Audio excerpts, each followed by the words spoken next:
L'apertura dei vari congressi territoriali e zonali delle varie categorie della UIL in atto vanno verso quello provinciale che si terrà a breve.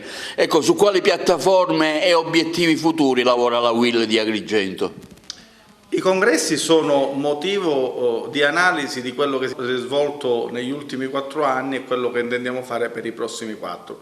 Ad Agrigento dobbiamo celebrare oltre 15 congressi di categoria per poi celebrare il nostro congresso confederale il 3 di giugno. Già abbiamo svolto il nostro consiglio confederale per pianificare questi congressi, quindi dobbiamo presentarci ai nostri iscritti per capire se il lavoro che abbiamo svolto è stato un lavoro nell'interesse degli iscritti e quindi anche della cittadinanza, dei pensionati, dei disoccupati, di coloro che si rivolgono presso le nostre sedi perché hanno un problema, e quindi dobbiamo pianificare il lavoro futuro.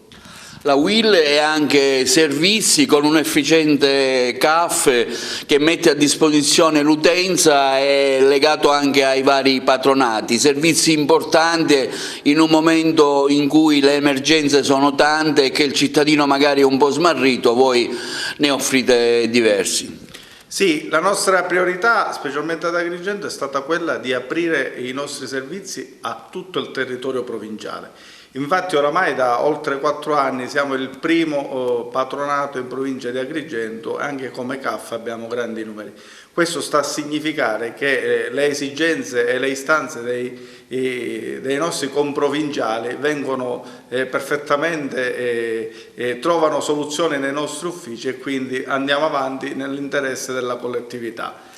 Lo abbiamo fatto in un periodo di pandemia, gli ultimi 2 anni abbiamo intensificato il nostro sacrificio, il nostro impegno nella tutela dei lavoratori, nella tutela dei più deboli.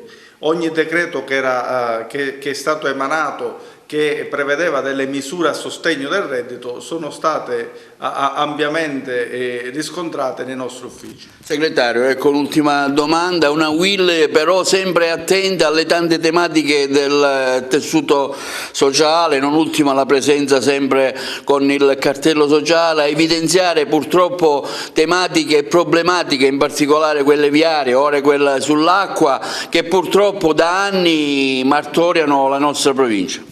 Sì, abbiamo rilanciato l'attività del cartello sociale, abbiamo trattato diversi argomenti negli ultimi 2 anni, siamo partiti dalla mobilitazione del 25 gennaio del 2020 che riguardava la mobilità, la viabilità, le infrastrutture. Questa settimana ci occuperemo anche di AICA, quindi la gestione pubblica dell'acqua in provincia. È stata fortemente voluta da tutti la gestione pubblica dell'acqua, però vediamo che riscontriamo ancora delle problematiche. Il nostro interesse va verso quella direzione di cercare di ottimizzare la gestione e di rendere un ottimo servizio.